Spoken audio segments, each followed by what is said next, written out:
I'm Taria. I'm back. I have not been on my YouTube in so long. Basically just circumstances around, other people in my life just means that I have more people at my house right now, and that means I get less alone time to film. But right now, for the first time in months, I have the house alone. So I wanted to talk about all the books I've read since my last wrap up, which was early April or something. So these are all the books that I've read since then. So first I have It Ends With Us. I talked about this ad nauseum in my mid-year book freakout tag. Basically, this is my first Colleen Hoover, and I definitely want to read more from her now. This is a story about the cycle of abuse. I'm not going to go into too much detail just because I talked about it so much in that video and also in the book talk video. Speaking of the book talk video, I also read We Were Liars by E. Lockhart there, and would not recommend that book to anybody because I personally think that it was garbage, and I don't know, I detest that book. You're following this girl who, she has some sort of brain damage, and due to something that happened in a previous summer, because her family spends all these summers in a private island, and her family won't talk about what it was that happened the previous summer that led to her brain damage. But when you find it out, it's very anticlimactic, and I found the twist to be really unremarkable. But I was immeasurably excited for Song of Achilles because this book is written by the same author as Circe, which is my favorite book ever. I recommend that book to everybody all the time. And Song of Achilles it follows Achilles and Patroclus, who are, so they've grown up together, and they're around the same age, and they fall in love very early on. That's not a spoiler. And we just see them as they grow up, as they train to learn how to fight, as they go through just different life changes and things like that. And it all builds up to this beautiful, sad ending. I think my favorite part of this book is the different descriptions of love. My favorite quote: "Had she really thought I would not know him? I could recognize him by touch alone, by smell. I would know him blind, by the way his breaths came and his feet struck the earth. I would know him in death, at the end of the world." But I did give this book 3.5 stars because there was parts of it that were a little bit slow for me, and also I just don't quite know how I feel about a straight female author. Well, I think she's straight, I'm not sure, but a female author writing a male romance. I don't know. I'm not mad at her for it because it's really not for me to be mad about it. Anyway, something about it just made me a little bit less comfortable. But then, oh my god, I read The One by John Mars, and John Mars is not overrated, okay? This book follows a world where you could find your perfect romantic DNA match based on this system. You just send your DNA in, and you'll get matched to who's supposed to be your match. The thing is that there's times where your match lives on the other side of the world. There's times where your match is the same gender as you, but you thought that you were straight the entire time. So this book is a thriller. You're following, I think it's 6 different people who are getting into these relationships. They all have their thing where they become thrilling in their own way. And the ending definitely shocked me. This is one that it's there's a lot of sci-fi to it. But yeah, I just really like this.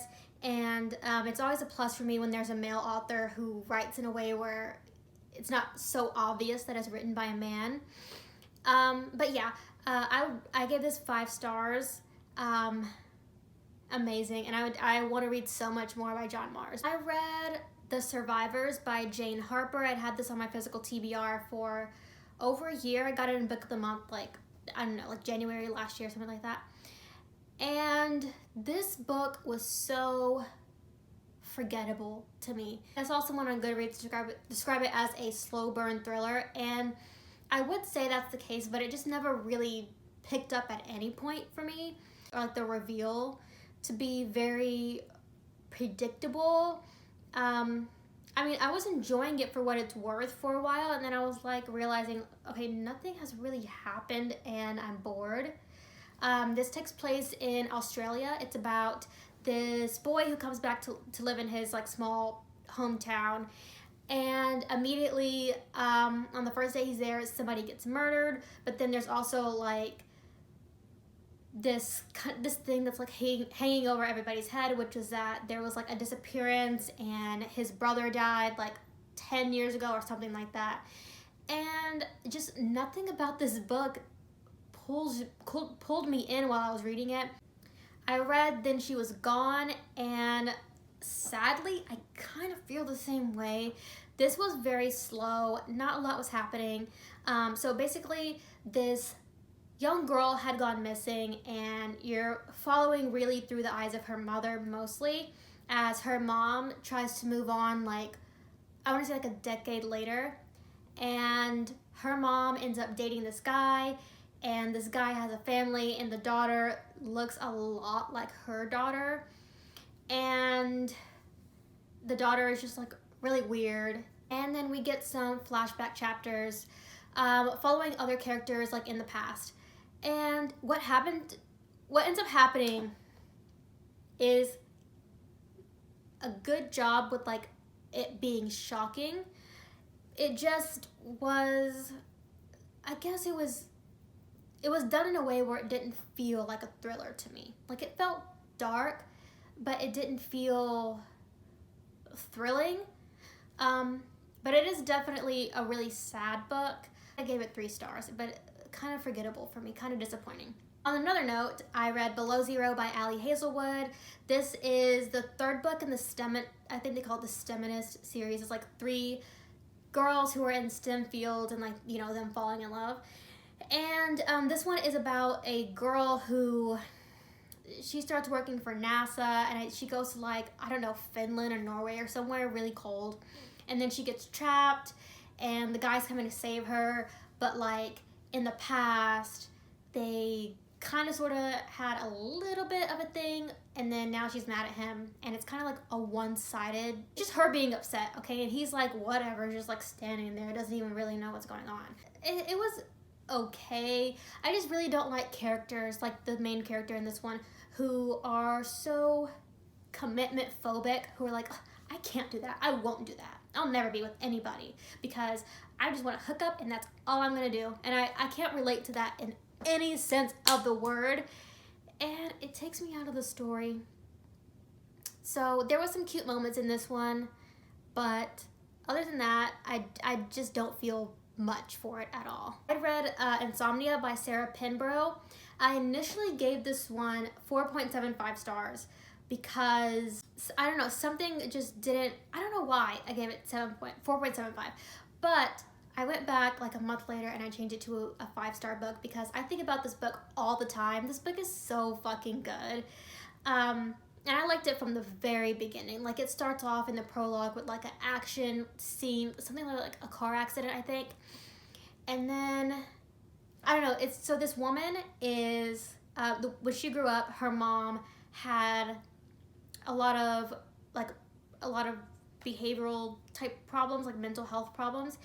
And her mom had always told her, like, you're gonna be the same way whenever you get to be my age. So it's like 40 years old or something like that. And sure enough, our main character turns that age and she starts doing these weird kind of like ritualistic behaviors in the middle of the night. And when you find out the reason why, it's so like mind twisty, and it's not gonna be a twist for everybody. If you didn't like Behind Her Eyes, I don't think that you would like this. But if you did like Behind Her Eyes, I would definitely pick this one up. It was so good. There were parts that just straight up gave me the chills and like, oh. I will say though, the daughter in this book is so annoying. The mom in this book, when it comes to a certain thing, having to deal with the daughter, she didn't handle it the right way. But other than that, the daughter herself was so fucking annoying. So annoying. And then I picked up the Young Honeymooners, and I just wanna say something real quick. Why did y'all lie to me? Because y'all were hyping this book up for some years on YouTube. And this book gave me nothing. I didn't like the characters. I didn't like the fact that there was no spice. Why? Why would you recommend me something with no spice? Unless you're going to tell me that there's no spice in it, and then I'll say, okay. But this just faded to black. And I'm like, I've been bamboozled. This book is about this girl, I forgot her name, it's not important. But she's a twin, and her twin sister is getting married to this guy, and they won this honeymoon, but then everyone gets sick at the wedding, and so her and the groom's brother end up going on the honeymoon together just so that, you know, they can get the free trip out of it. And they have to pretend that they're married while they're there, but they actually can't stand each other. I just found the guy in this book to be incredibly immature, like the type of guy who like makes "that's what she said" jokes. And then there was a certain something that happened where a certain character needed to be believed about something and no one was believing that person. And it drove me bonkers because there was no reason for anybody to just not believe this person and to basically gaslight them. I wasn't about it.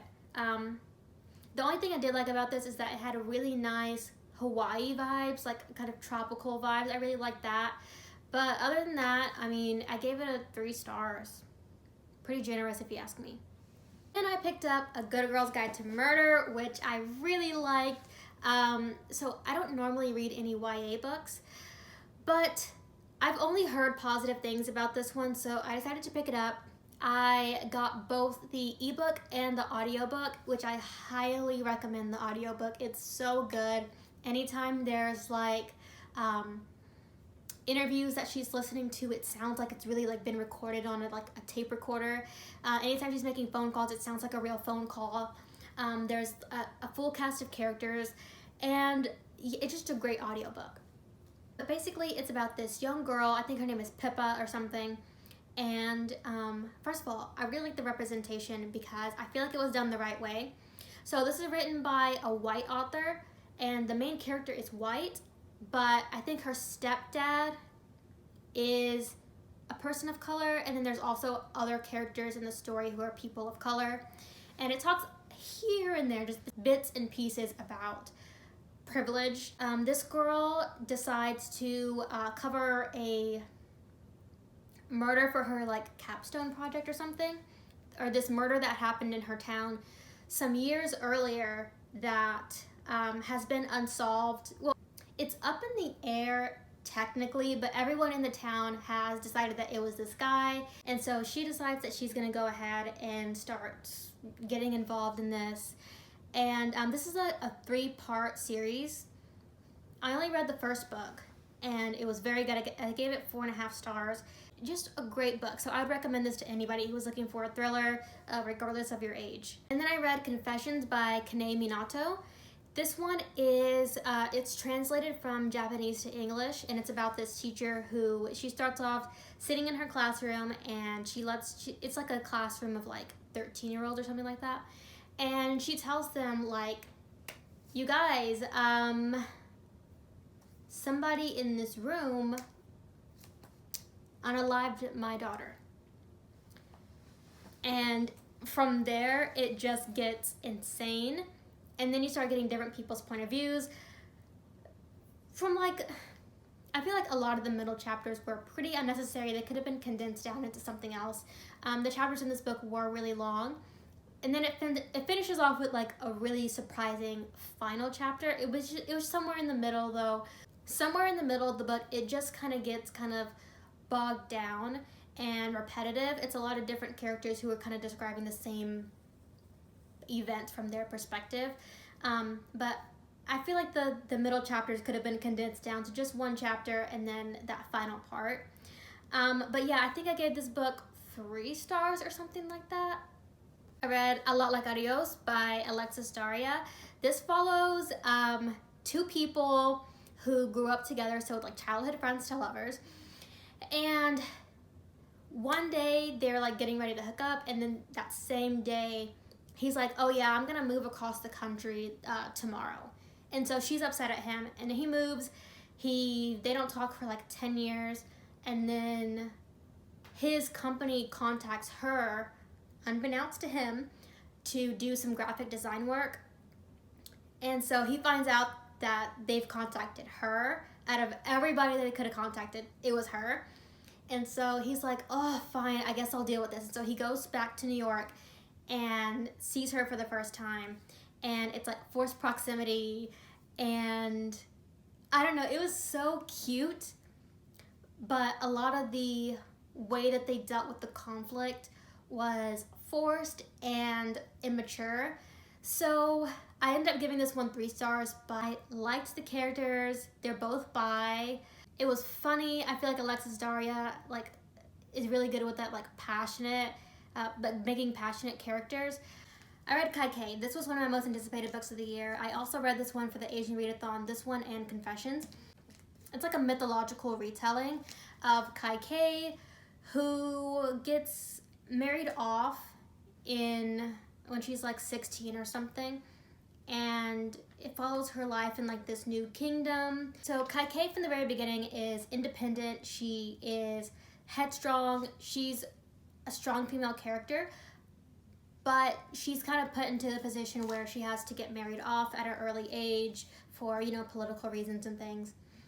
But she really makes do with what she has from the beginning. But there's also fantasy elements in this too. And then there's a certain point where people turn against her, and you see the reason they turn against her, and it's so incredibly frustrating because it feels so real. So this was written by Vaishnavi Patel. This is her debut, and it does not seem like a debut. It is very, very good. I'm so excited to keep up with the rest of her books. There was just something about this book though that I think it was that it was a little bit too long.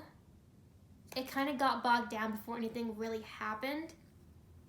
And I guess that was the only thing I didn't like. But, I mean, this cover is stunning. Stunning. Next, I read Reckless Girls by Rachel Hawkins. I had read Rachel Hawkins last year. And I gave it 4 stars. I did like it. And so I expected this book to be better. This is a story about this girl who is in Hawaii right now with her boyfriend. They haven't even been together that long. And she just gets fired from her job, and then her boyfriend gets this opportunity from these random college girls who are saying that they want to go to a private island. And so they go to, what's the island called? Moreau Island, I think. Yeah, they go to Moreau Island because he's like, oh yeah, I'm a sailor, I can take you guys there. And great, cool, bring your girlfriend, it's gonna be so fun. And so they go, and of course things don't go as planned. They get there, there's other people there, and craziness ensues, but it wasn't really a good type of craziness. I don't know, it was a fun way to pass time, but it's not something that really I would recommend to anyone. One of my favorites of the year, The Push by Ashley Audrain. So this is a story, it's kind of categorized as a thriller, but it's not really a thriller. So it starts off talking about generational, how generational trauma, I guess, kind of can get passed on in utero from mom to daughter. And we follow 3 different generations of women, a grandma, a mom, and a daughter, really seem bound to keep repeating each other's mistakes and keep having a very pulled apart relationship from their own mother. And then we get to kind of the main story in this book, she's one of the daughters as well. But she has her own daughter, and her daughter do not line up. She knows from the time that she's going to give birth to her daughter, this is not going to be what I wanted. Something just doesn't seem right. And then she starts to accuse her daughter of doing all of these bad things, and maybe her daughter actually did do it. I don't know.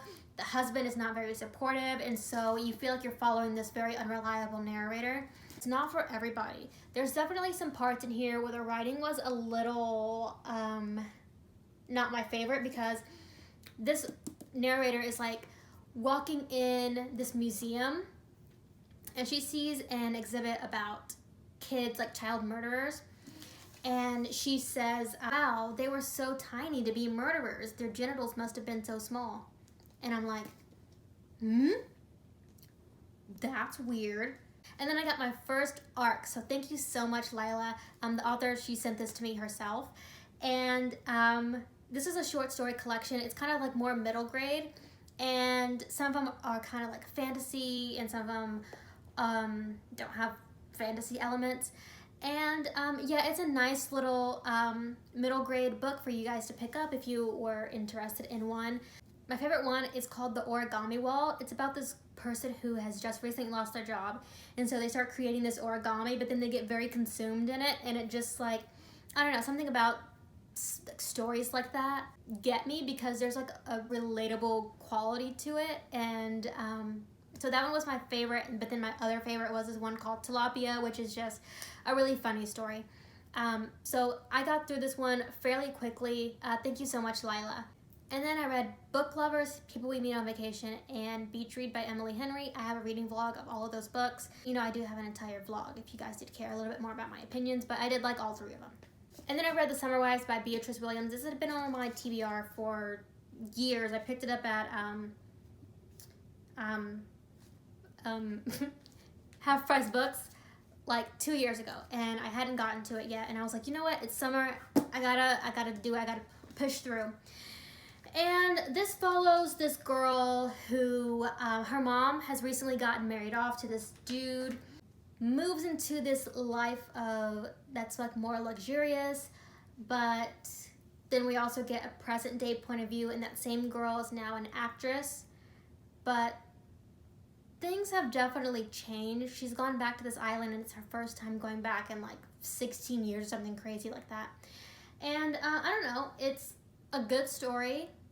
I think I gave it 3.5 stars, something like that. There are slurs in this book, which I feel like is important to note. So don't go into it if that's something that would bother you. It definitely was jarring to me. But then I read Dark Matter, and I love this shit, okay? My first ever Blake Crouch. I've owned this book for way too long. Finally, like you can tell in the summer, I'm getting this stuff on my TBR, my physical TBR. This follows this guy who, as he's walking home, he's kidnapped. And basically when he comes to, he is in this laboratory, he escapes this laboratory, and he goes back home, but his home is not his home, his wife is not his wife, his kid is not his kid, you know. And he's like, what in the fuck is going on? And this is a sci-fi, but there's also like, it's like a sci-fi thriller. I can't really say much about this book without spoiling it, so I won't, but it is certainly an adventure. Reading this makes me feel like, why don't I ever read more sci-fi? I was very much preparing for this to be a 5-star, but it's just something about the way that things wrapped up in the end that I felt kind of impartial to. Like, it was just there. But the very beginning of it had been so fucking good that just that part had given me the 4.5 stars, like for the first, I don't know, 90% of the book. And then I was kind of like, so-so. But I'm definitely going to be reading more from Blake Crouch because this was a really nice read. And I think it was definitely what I needed at the time. And then I read Electric Idol by Katie Robert. This is the second book in the, I think it's called the Dark God series or something like that. Greek mythology retellings, except they're kind of based in the modern world and there's not magic and stuff like that. I picked the second one up because reading the description, it seemed good. But this is one where you actually have to read the first, second, and third book in order. Otherwise, a lot of things aren't going to make sense to you. This is one of the books where I'm like, yeah, it wasn't good, but like, it was a good way to pass the time, I guess. So it's Psyche and Arios, and they get together because they have to do like a forced marriage because one of them thinks that it's a good idea. That's really it. I mean, it was okay. And then I read A Proposal They Can't Refuse, which was probably one of my most disappointing books of the year. I was so excited for this book. I just wanted like a steamy book with a Latina main character, and I got a good fleshed out Latina main character who's like, she's eccentric and she's fun and she's sassy, and then the love interest is like a handsome piece of cardboard.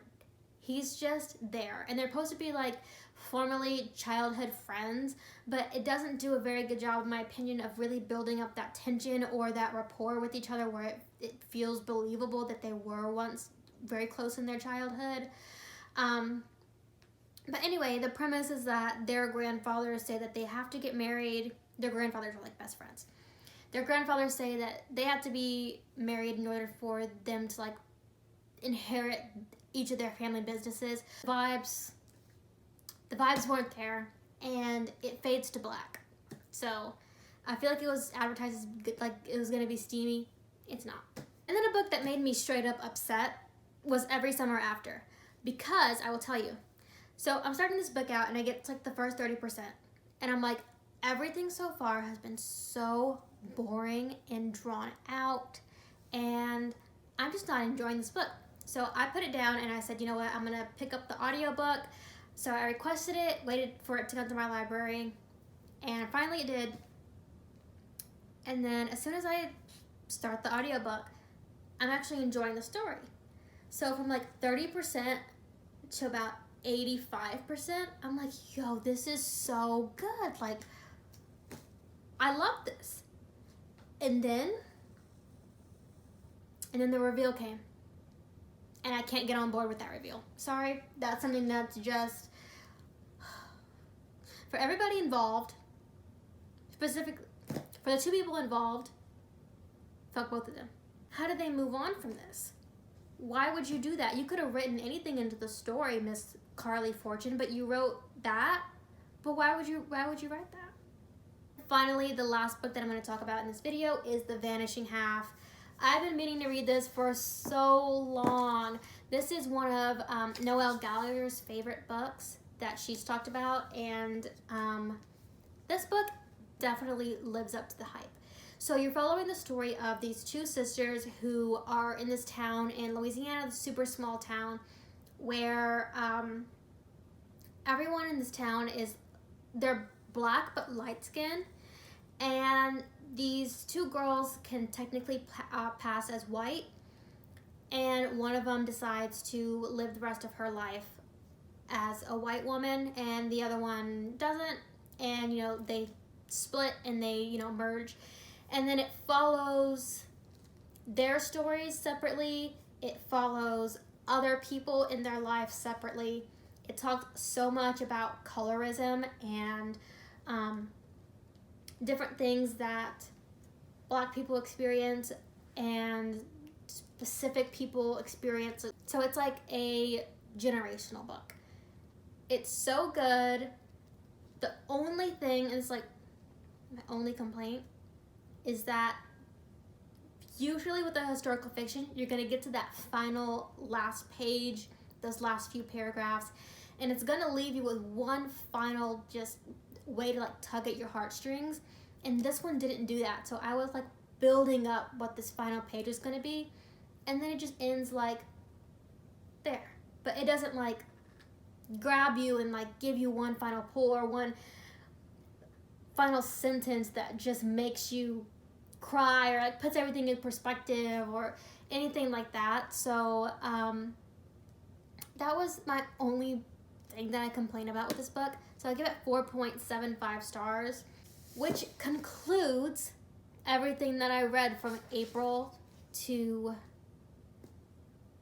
August. And I have not finished a book since then. I would say these two and The One and Insomnia were my favorites, followed by Kai K, Beach Read, Vanishing Half, and Dark Matter. That's gonna be it for this video. I feel like my mouth is super dry, but you guys have a wonderful day. Thank you so much for watching this, and take care.